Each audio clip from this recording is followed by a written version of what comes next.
घुमंतु समाज, यायावरी जिसका स्वभाव है, जो चलता है, चलते चलते कमाता है और अपनी आजीविका के लिए साधन जुटाता है। एक दिन उसे अचानक रुकना पड़ा, जो उसके स्वभाव का हिस्सा नहीं था। कोरोना के कारण देश के घुमंतु समाज की गति भी अचानक से रुक गई। भोजन समाप्त होने लगा, रोजगार के साधन समाप्त होने लगे। ऐसे में संघ के स्वयंसेवकों ने बीड़ा उठाया, उसे निभाया। वो वहां भी पहुंचे जहां प्रशासन ने सहयोग किया, वो वहां भी पहुंचे जहां प्रशासन नहीं पहुंच पाया। कोरोना वायरस के चलते सबको परेशानी में फंस गए हैं, इसलिए ना तो मजदूरी है ना कुछ नहीं है, इसलिए बैठे हुए हैं। तो आरसीएस वाले हमें खाना ला के खिला रहे हैं और मदद कर रहे हैं।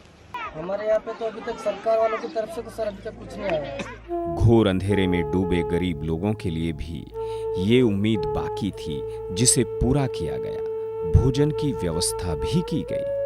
1400-1500 जने मजदूर लोग रहते हैं, उनको क्या कोरोना वायरस के कारण इनको क्या खाने पीने की व्यवस्था नहीं हुई है।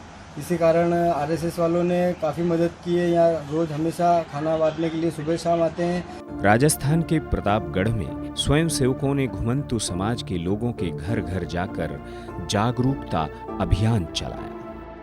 हमारे जो कार्यकर्ता है, संघ के कार्यकर्ता जो इस प्रकार रोजाना का भोजन और जो भी खाद्य सामग्री रोजाना प्रोत्साहित और प्रदान करते हैं, जिससे ये अपना भरण पोषण कर रहे हैं। सेवा के इस यज्ञ कुंड में जिसे जरूरत थी उसे प्रसाद मिला, जो सबल था उसने सहयोग किया, फिर वो भले ही उस गरीब समाज का हिस्सा क्यों न रहा हो।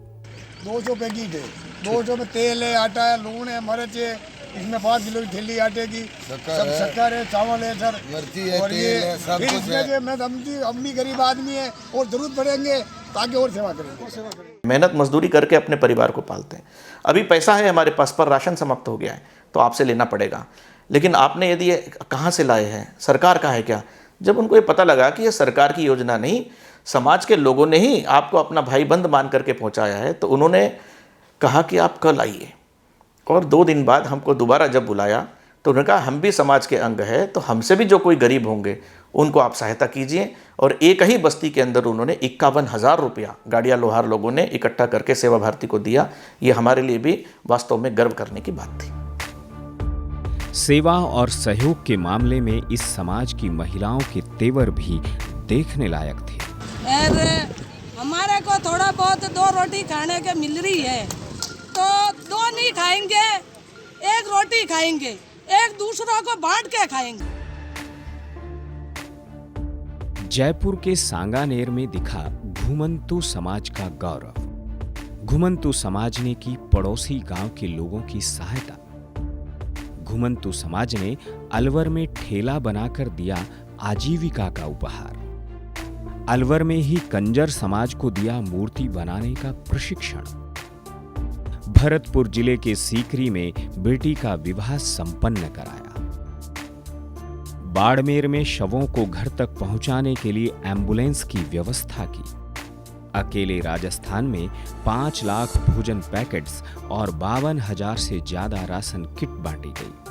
फरीदाबाद में फंसे 250 लोगों के लिए निरंतर भोजन की व्यवस्था हुई। चरखी दादरी में 500 गायों और 50 ग्वालों की भोजन की व्यवस्था लगातार चली। कच्छ में 4,500 गायों के लिए 80 टन चारे का इंतजाम किया गया। समाज की जो मूलभूत एकता का भाव है, जो सदियों पुरानी हमारी जो संस्कृति है, जो अध्यात्म आधारित जीवन की दृष्टि है, वो अधिक प्रबल मजबूत होते जा रही है। और इसलिए समाज एक ही रहेगा और आने वाले इस प्रकार के अनेक नैसर्गिक या मानव निर्मित ऐसी सभी समस्याओं का में से इस समाज को एक रखते हुए आगे बढ़ने का कार्य समाज करता रहेगा, ऐसा लगता है। आप यूं कह सकते हैं कि सेवा का ऐसा कोई क्षेत्र नहीं था जहां स्वयंसेवक ना पहुंचे हों। देश के 7 करोड़ से ज्यादा घुमंतु समाज के लोगों के लिए समाज के इन शुभ चिंतकों ने दिन रात एक कर सेवा कार्य किए, जो आज भी जारी है। हम जले ध्येय महासागर में सरित रूप हम मिले, लोक योग क्षेम ही राष्ट्र अभय गान है, सेवारत व्यक्ति व्यक्ति कार्य का ही प्राण है, सेवा है यज्ञ कुंड समिधा सम हम जले।